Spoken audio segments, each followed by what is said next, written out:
Thank you, Al Gore. We have all taken the pledge, and to all our viewers, continue to join us. Take the Jal Pratigya. Meri Jal Pratigya is the hashtag. You can even post videos using the hashtag. Just go across to news18.com, and to the right side, you would see Akshay Kumar and, of course, Harpik Mission Pani. Akshay Kumar is our brand ambassador. They'll be there, smiling at you, taking you to walk you through the entire registration process. Take the pledge.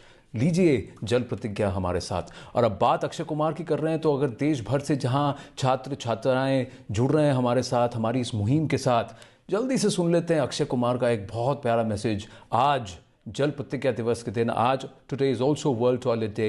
He is our brand ambassador, he is our campaign ambassador. This is Akshay Kumar. शुक्रिया आनंद। आज world toilet day के दिन मैं आप सबसे बहुत ज़रूरी विषय पर बात करना चाहता हूँ। मैं बहुत सामान्य और यू कैन जस्ट से बड़े सिंपल परिवार से आता हूँ। हाउएवर, मेरी सबसे बड़ी सीख यही रही है, जो हमारी बेसिक नेसेसिटीज़ हैं, ये सबसे ज़्यादा ज़रूरी इम्पॉर्टेंट है। जैसे कि साफ़ हवा, साफ़ पानी, या साफ़ घर के साथ एक साफ़ टॉयलेट, शौचालय। ये चीज़ें बहुत फंडामेंटल हैं हमारी सेहत के लिए और हमारे देश के लिए। आज जब हम सब एक पैंडेमिक से गुजर रहे हैं, हम अपना और अपने घर वालों का ज़्यादा ख्याल रख रहे हैं। जैसे कि मास्क पहन के हाथ धोना, 2 गज की दूरी रखना, यानी अब हम और अवेयर हो गए हैं अपने घर और सराउंडिंग्स को साफ और स्वच्छ रखने में। मगर क्या आपने कभी ये सोचा है कि पानी के बिना ये स्वच्छता अधूरी है? हाथ साफ करना, घर साफ करना, शौच को साफ रखने के लिए, नहाने के लिए, इन सब चीज़ों के लिए सबसे ज़रूरी है पानी।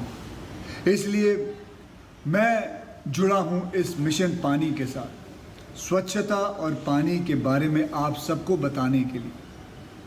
पानी बचाना हमारा कर्तव्य है, अपने कल के लिए, अपने बच्चों के लिए, अपने आप के लिए। आज से हमें पानी बचाने के लिए हर कदम उठाना है। जैसे पानी वेस्ट नहीं करना चाहिए, पानी का ज़रूरत के अनुसार इस्तेमाल करना चाहिए, हर तरह की लीकेज को रोकना चाहिए, सही तरीके से स्वच्छ रखना चाहिए अपने घरों को। आने वाले पीढ़ियों के उज्जवल भविष्य के लिए हमें ये जल प्रतिज्ञा लेनी है।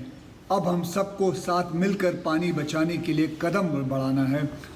आज जल प्रतिज्ञा दिवस के मौके पर मैं सभी बच्चों और बड़ों को शुक्रिया अदा करना चाहता हूं कि इस मुहिम का हिस्सा बने, और बाकियों से अपील करता हूं कि जल प्रतिज्ञा लेकर मिशन पानी का हिस्सा बने। याद रखिए, स्वच्छता और पानी आखिर बचानी है जिंदगानी। धन्यवाद। जय हिंद। शुक्रिया अक्षय। बिकॉज अक्षय जैसे लोग, आइकॉन्स, जैसा उपराष्ट्रपति जी ने भी कहा, वो जब जुड़ते हैं तो जागरूकता ज़्यादा होती है। हमारे साथ जल शक्ति मंत्री गजेंद्र सिंह शेखावत जी मौजूद हैं। गजेंद्र जी, आपने सही कहा कि पानी की कमी नहीं है, पानी के मैनेजमेंट पे ध्यान देना है, वो चैलेंज है। लेकिन उस चैलेंज में बताया जाता है कि सबसे बड़ा चैलेंज हमारे देश में ये रहा है कि डेटा किस तरह का है। डेटा कि इंडस्ट्रियल यूज़ का पानी, डोमेस्टिक यूज़ का पानी, जब ये डेटा रिलायबल होगा तो मैनेजमेंट बेटर होगा। उसके लिए मंत्रालय क्या कदम उठा रहा है? देखिए, धन्यवाद। बहुत अच्छा प्रश्न आपने किया है किशोर जी। देश में संवैधानिक व्यवस्था के आधार पर जल जो है वो राज्य का विषय है। तो प्राथमिक तौर पे जल के संरक्षण, संचय के साथ साथ में जल के प्रबंधन और उसके डेटा कीपिंग का काम भी राज्य सरकारें करती थी। लेकिन माननीय प्रधानमंत्री जी के मार्गदर्शन में हमने एक नया काम प्रारंभ किया है। नेशनल वाटर इंफॉर्मेटिक्स सेंटर की स्थापना की है। हमने देश के जितने भी वाटर रिसोर्सेज हैं, चाहे वो सतह पर है या ज़मीन के अंदर है, हमने उन सब का सटीक साइंटिफिक वैलिडेशन हो, मैपिंग हो, इसके लिए काम करना प्रारंभ किया है। लगभग 10 लाख से ज़्यादा स्क्वायर किलोमीटर एरिया में हम ज़मीन के पानी का, एक्वीफर्स का मैपिंग कर चुके हैं। और मुझे लगता है कि अगले 1 साल के बाद में हम इस स्थिति में होंगे कि हम देश के एक एक बूंद पानी का हिसाब किताब रख पाएंगे कि ज़मीन में कितना पानी है, सरफेस के पे कितना पानी है, कितना पानी किस उपयोग में आ रहा है, और इस उपयोग को और ज़्यादा जो है इसको और ज़्यादा मैकेनिज्म को रोबस्ट किस तरह से बनाया जा सकता है। मैं बहुत विस्तार से बात नहीं करूं, लेकिन फिर भी ज़मीन के अंदर का जो पानी है वो हमारा सबसे बड़ा सोर्स है। मैंने एक दिन माननीय प्रधानमंत्री जी की उपस्थिति में सारे सांसद मित्रों से पूछा था कि हमारा सबसे बड़ा रिजर्वायर कौन सा है। मध्य प्रदेश के मित्रों ने इंदिरा सागर बांध बताया, उत्तराखंड के लोगों ने कहा कि टेहरी बांध सबसे बड़ा है, पंजाब के लोगों ने बाकरा नांगल बांध को बढ़ाया, किसी ने श्रीशैलम बांध की चर्चा की, किसी ने किसी और बांध की चर्चा की। तो मैंने कहा कि हमारा सबसे बड़ा भूजल का स्रोत जो है, जो सबसे बड़ा हमारा भंडार जो है वो हमारी मदर अर्थ है। और आज भी हमारी आवश्यकता की लगभग 65% आपूर्ति, whether it is for agriculture और फॉर ड्रिंकिंग वाटर और फॉर इंडस्ट्री, वो जो है वो ज़मीन के पानी से आती है। हम दुनिया का सबसे ज़्यादा ज़मीन का पानी निकालने वाले लोग हैं, और उसी के कारण से आज हमारे जो है underground water resources they are under stress. हमने उनके प्रबंधन के लिए भी काम प्रारंभ किया है, और माननीय प्रधानमंत्री जी के नेतृत्व में हमने अब तक जो देश में हमेशा सप्लाई साइड मैनेजमेंट पर काम होता था, हमने साथ साथ में डिमांड साइड मैनेजमेंट पर भी काम प्रारंभ किया है। एक अटल भूजल योजना के माध्यम से जिसकी चर्चा अभी माननीय उपराष्ट्रपति जी ने की, कि हम पानी किस तरह से कम पानी का उपयोग करके अधिकतम उपयोग लिया जा सकता है। माननीय प्रधानमंत्री जी का जो संकल्प पर ड्रॉप मोर क्रॉप, एक एक बूंद पानी का हम अधिकतम उपयोग कैसे करें, इस दृष्टिकोण से हम काम कर रहे हैं। तो गजेंद्र जी, इस मिशन में, आपके मंत्रालय के मिशन में, आपकी नज़र में अभी तक सबसे बड़ी चुनौती क्या रही है? देखिए, जैसा आपने कहा, डेटा हमारी सबसे बड़ी चुनौती थी, और दूसरा जो सबसे बड़ी चुनौती है, अभी भी हमारे यहाँ, हमारे देश में जल की महत्ता को लोगों ने समझना स्वीकार नहीं किया था, क्योंकि सहज रूप से जल उपलब्ध था, इसलिए लोग उसकी क्या महत्ता है और आने वाले समय में कितनी बड़ी चुनौती हमारे सामने आने वाली है, इसको समझने से उसकी तरफ समझ की जो है वो कमी थी।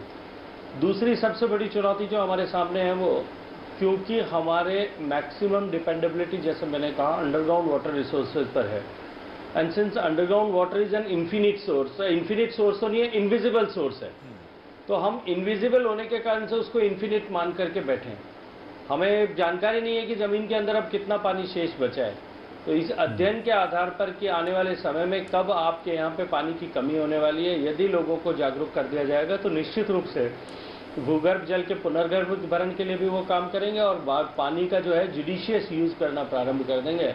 ये चेतना जागृत करने के लिए जिस तरह से मिशन पानी जो है नेटवर्क 18 ने जिस तरह का इनिशिएटिव लिया, मैं उसके लिए आप सबका अभिनंदन करना चाहता हूँ। गजेंद्र शेखावत जी, आनंद बोल रहा हूँ। एक आपने इंसिडेंट की बात की थी जहाँ फ्लाइट में एक बच्चे ने कहा कि देखिए मामा, you can not waste water, और कहीं ना कहीं ये बात सामने आती है कि may be there is a generation which is set in their ways, but एक अब जो आगे नेक्स्ट अगली पीढ़ी है वो शायद हमारे चेंज इवेंजलिस्ट हैं, क्योंकि रैकेट बैंकीज़र यानी हार्पिक की अगर हम बात करें, या फिर नेटवर्क 18 की बात करें, या फिर जल शक्ति मंत्रालय में भी बात करें, ये सोच ये है कि अगली जनरेशन को जितना हम जागरूक करेंगे, जितना हम कॉन्शियस करेंगे, उतना ही ज़्यादा जल संचालन, जल संरक्षण और परहैप्स जल अधिकार, समान जल अधिकार, इस पर हम काम कर सकेंगे। और कहीं ना कहीं रहमान साहब का जो हमने टीज़र देखा गजेंद्र जी, वहाँ पर भी आवाज़ें बच्चों की थी इतनी बुलंद।